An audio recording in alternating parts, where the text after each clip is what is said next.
De Frente com o Sagrado, o seu programa de amor e fé. Estamos chegando, mais uma vez, trazendo polêmica, discussão, orientação, perguntas e respostas. Hoje, fomos agraciados com uma presença ilustríssima no nosso programa. De Frente com o Sagrado está chegando e trazendo, neste momento, uma convidada muito especial.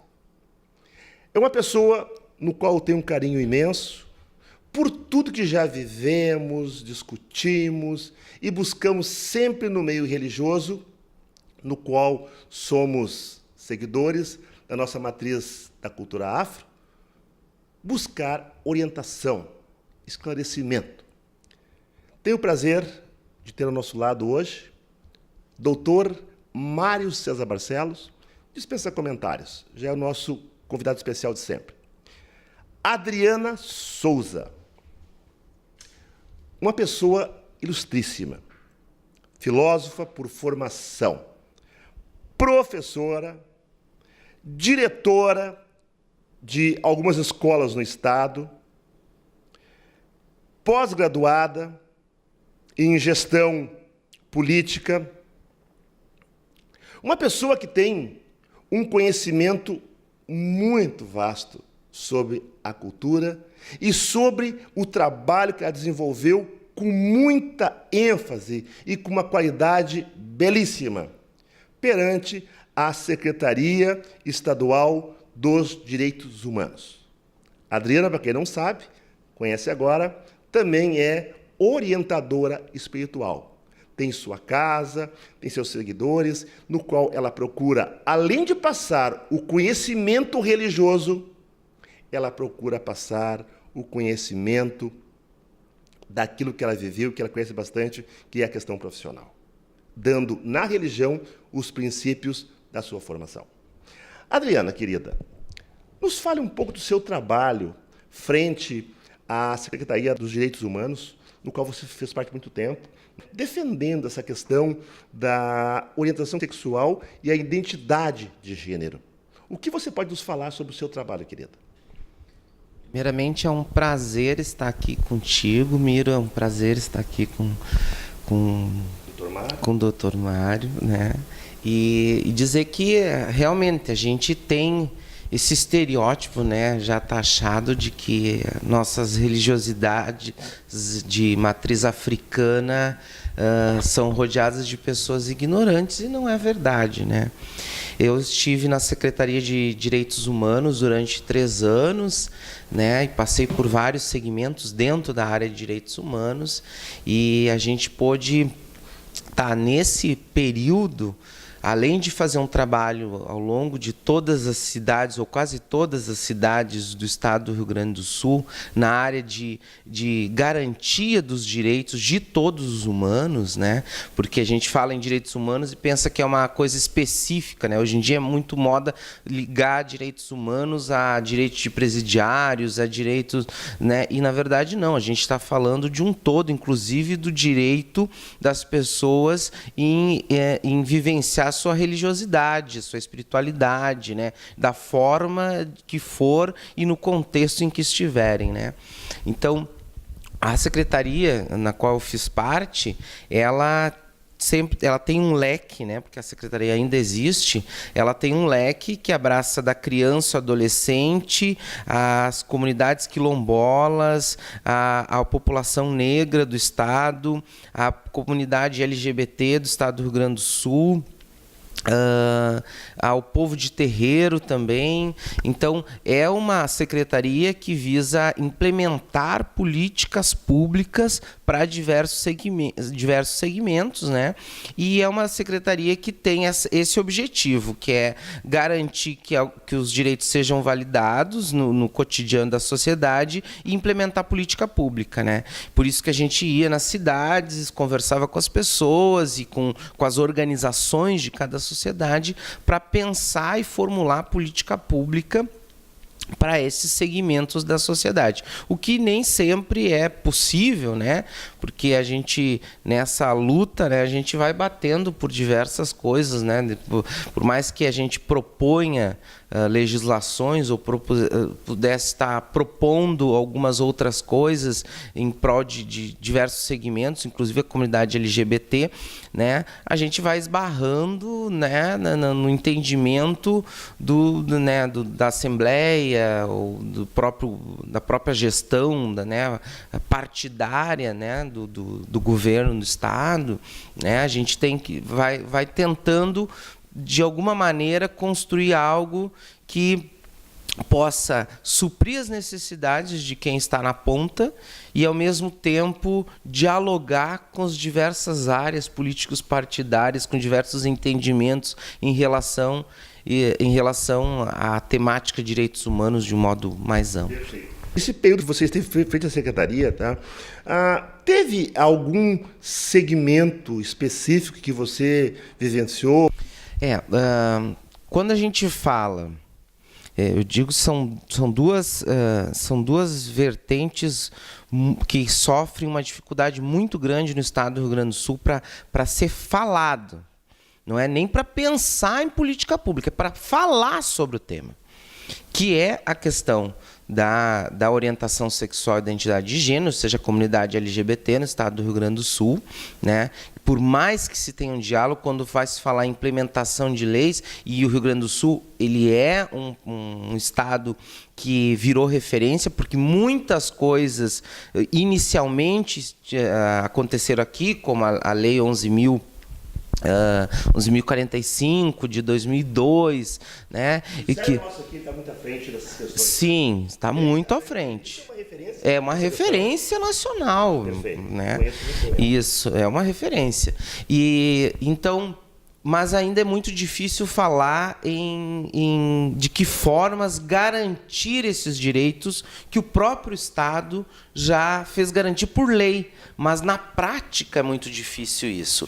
E a outra questão é falar sobre a questão da negritude no Rio Grande do Sul e, por consequência, né, os povos de matriz africana. E aí, quando a gente vai falar, quando eu falo da negritude, eu estou colocando junto, né, os povos de matriz africana, os quilombolas, porque tudo que é ligado à questão, inicialmente, né, a questão do povo negro no Rio Grande do Sul, bate em várias barreiras para a implementação de legislações e para a implementação de política pública mesmo. É difícil falar sobre, por exemplo, sobre o povo de terreiro no estado do Rio Grande do Sul sem que esteja altamente estigmatizado assim, como algo ruim e taxado como algo não benéfico para qualquer partido público levantar bandeira. Mas aí, doutor Mário César e Adriana, eu já quero polemizar com vocês. Se você mesmo está me dizendo que existe uma resistência, não só com a implementação de políticas públicas, mas também, e eu entendo que a questão social também seja fundamental para isso, será que não seja o próprio povo de terreiro que não tenha uma unidade, não sejam unidos, porque eu entendo de uma forma muito criticada. Porque eu sempre disse, e eu sempre falo nos meus questionamentos, que eu não consigo ver esse povo do axé, como se chama na Bahia, né? Povo do axé, esse povo da cultura da matriz, um povo unido. É o povo mais desunido que eu já vi. E sabe por quê? Pela questão da fogueira das vaidades. É uma disputa de beleza, é uma disputa de vaidades, e que aí eu acho que leva para o desencontro. Então, como é que você, pertencendo a uma secretaria, brigando pelos direitos dos quilombolas, dos negros e dos afro-umbandistas, como é que você vai sozinha brigar contra eles mesmos que não são unidos? Não temos aí um problema muito sério também? Vocês não veem dessa questão? Bom, Para falar em preconceito, a gente vai ter que voltar no passado. Porque o preconceito com relação a negros, vamos dizer, e a própria religião, ela nasceu na África também. Eu dou o exemplo como, por exemplo, o povo do Daomé, que hoje é a República do Benin, eram altamente preconceituosos com relação ao pessoal Yorubá da Nigéria. E vice-versa. Tanto é que no P estava em guerra com Queto. Terra de Nanã, de Mulu. Entendeu? Então, o que acontece? Quando chegou no Brasil, o povo negro chegou no Brasil, esbarrou no povo mais preconceituoso que existe neste planeta, que é a raça branca. Eu sou branco, acho que entre aspas. É Moro, você é Moro. Sabe? Acho que eu sou, eu acredito que seja. Mas se olharem para mim, está lá escrito raça branca, caucasiano. Doutor, só para dar uma ponte, você sabe, meus amigos, como está na minha certidão de nascimento? A minha cor é parda clara. Está na minha certidão. Isso é uma brincadeira. Então, o que acontece? Quando eles chegaram aqui, eles viram que o preconceito que existia entre eles lá na África era uma piada em comparação com o preconceito que eles sofreram aqui no Brasil. Boa colocação. Quer dizer, a própria política no Brasil, as assembleias legislativas, as casas de cultura, as casas onde se reuniam os maiores nomes da cultura europeia, do conhecimento universal, dizia que negro não era só sub-raça. Negro não é humano. O negro não era humano. Então, para se ver até que ponto se chegou o preconceito. Só que esse preconceito, ele se manteve forte, se mantém forte até hoje, mas ele se fragmentou em várias coisas. Racismo, homofobia, vaidade. Porque o preconceito, ela é a mãe de todas essas coisas, até a xenofobia. Até a xenofobia, de não aceitar gente de outros lugares. Se existe xenofobia interna hoje no Brasil, porque o pessoal do Nordeste é muito criticado e é muito perseguido pelo povo para baixo, do Sudeste para baixo, imagina vindo de fora, imagina sendo negro. Então, até abrir espaço para negro em faculdades. Eu sou contra essa questão de cotas.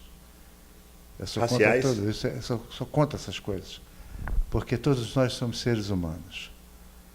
Então, dentro da religião, não há a união em virtude de uma vaidade que é histórica. Por quê?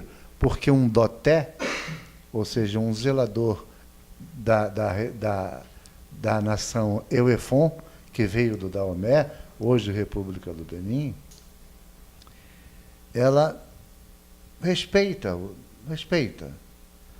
mas se acha superior aos tatetos e mametos de Angola e dos babalorixás e alorixás do Queto. Marcelo está falando o seguinte: tateto, mameto, Angola.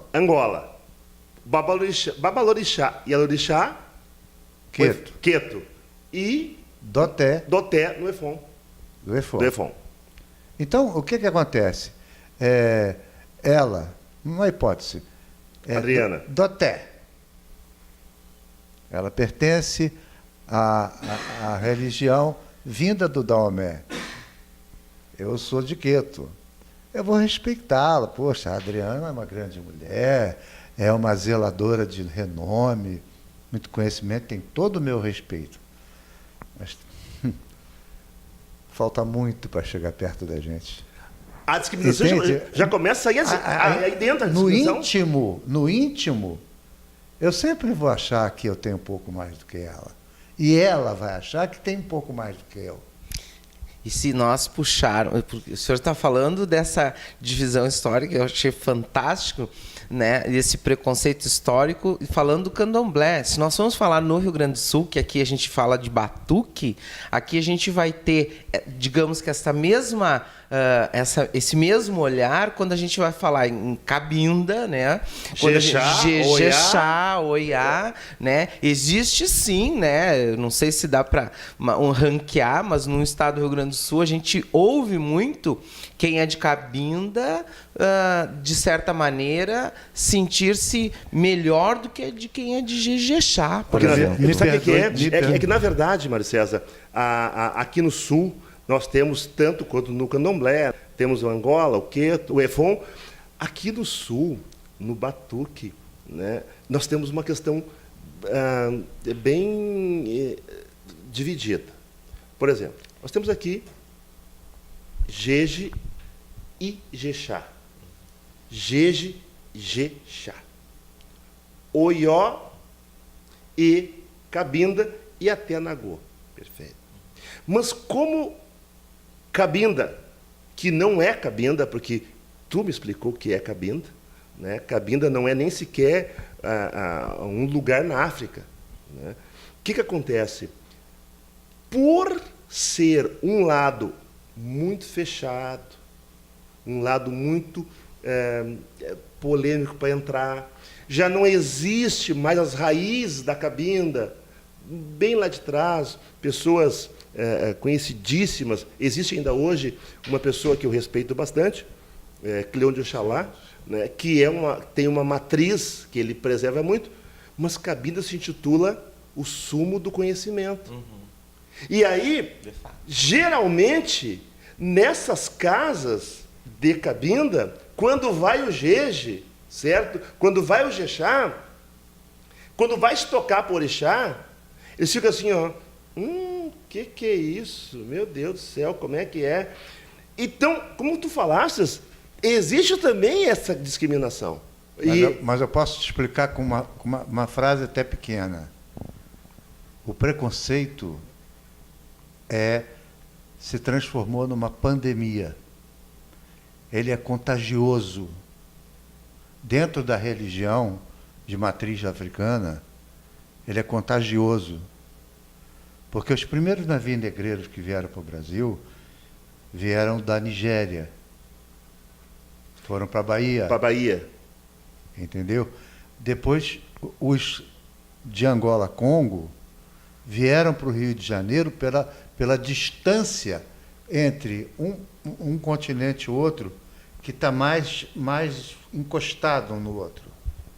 Mas como o Rio de Janeiro era muito mais povoado, tinha muito mais necessidade de ter mão de obra, porque a mão de obra indígena e nada era a mesma coisa. Então, vieram para o Rio de Janeiro, Espírito Santo, essas coisas, São Paulo e tal.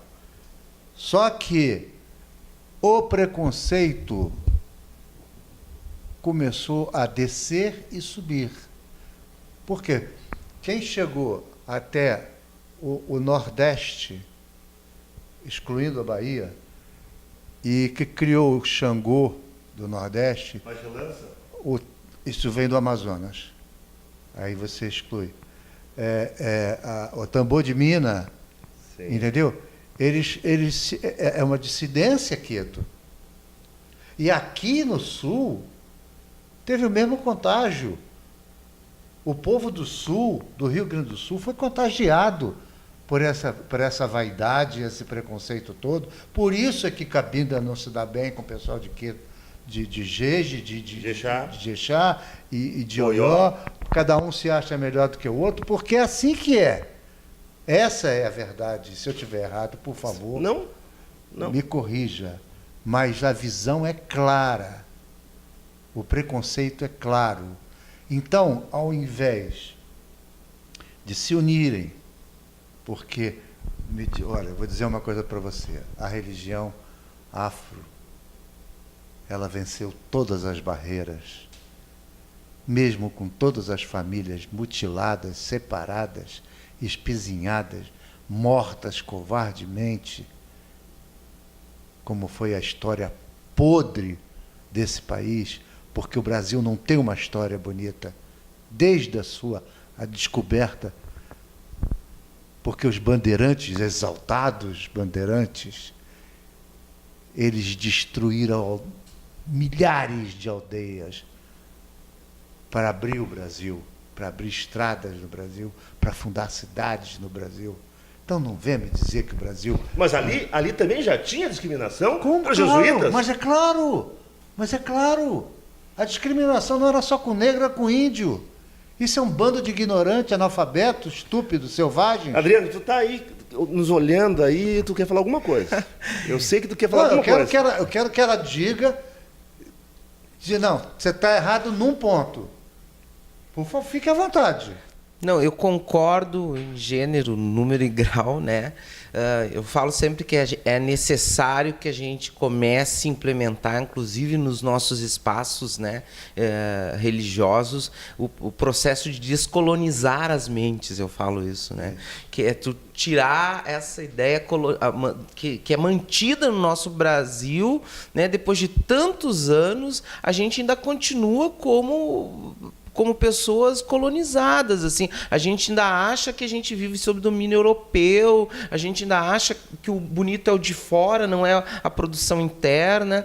E a gente vive e muitos desses preconceituosos dentro da religião são pessoas que acham que a sua nação é mais verdadeira, mais pura, mas disseste uma coisa fantástica, é aquela coisa, a nossa religião é fantástica, porque resistiu imensamente e se adaptou.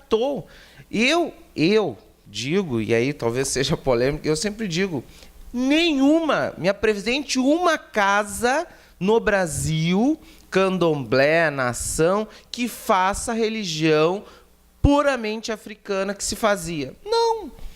Todas foram adaptadas. E a partir do momento que eu tive que adaptar, a partir do momento que Miro teve que adaptar, que você teve que adaptar, a sua mãe de santo, seu pai de santo, quem ele fez, seu feitor, teve que adaptar em algum momento alguma coisa, nós não estamos falando mais de algo extremamente puro, que vem da ideia, né, vem dessa ideia do caucasiano, né, do ariano, da raça pura, que é isso que trazem para a religião africana, né, dessa coisa a minha é mais pura, né? Os de Cabinda falam da questão do pai Valdemar, do Camucá e tudo mais, né? Tem toda a história dele, então o rei, né? E uma história que, na verdade, eu até li sobre essa questão do Camucá, é uma história que na sua história ela se perde, porque já se diz que nem existe o Xangô Camucá. Tá? A própria história se desconstrói quando começa a não ir ao encontro daquilo que eles mesmos afirmam. Vejam bem, meus amigos, nós estamos aqui, sob hipótese alguma, querendo discutir sobre Cabinda, porque nós nem conhecemos Cabinda. Estamos falando sobre religião e sobre aquilo que a gente lê e que a gente sabe. Nós estamos aqui para trazer aos senhores, né, e até os próprios nossos amigos da nossa matriz, a questão da discussão. E discussão quando você mesmo falou. Porque a religião é a religião da resistência. Mas, meus amigos, tudo que é resistência é minoria. E nas minorias, eu pergunto para vocês, tá? Por que a Igreja Católica, por que a Igreja Evangélica conseguem, e até a doutrina espírita também, por que eles conseguem? Eu não sei se vocês deram conta qual é o nosso ranking na questão de percentual sobre seguidores da nossa religião? Vocês se deram conta? Qual é o nosso ranking em colocação? É muito pequeno porque as pessoas negam que ser doce. Bom, vou chegar aí. Eu vou chegar aí, concordo contigo. Mas acontece que eu não consigo entender por que a igreja evangélica, a igreja católica, ela consegue congregar tanta gente, vejam bem, unidas. Se nós tivéssemos uma minoria unida, seríamos mais fortes, mas nem a minoria é unida. E aí como é que eu vou querer enfrentar um outro segmento, de qual ordem seja, se eu não consigo ter dentro do meu segmento a unidade? Eu estive ainda em Salvador, estou indo seguido agora, porque eu estou fazendo parte lá do Ilha Pofonjá, lá na Mãe Estela, então eu estou vivendo o candomblé diariamente, aliás, com frequência, e eu digo, adoro o batuque, de onde eu vim, onde eu estou e para onde eu vou. Mas o candomblé é muito lindo. O candomblé é muito lindo. É uma estrutura. Tem começo, tem meio e tem fim. O meu Deus, o seu Deus, é o Deus de todos nós. Que abençoe vocês. Até semana que vem. Oxói, Biorixá.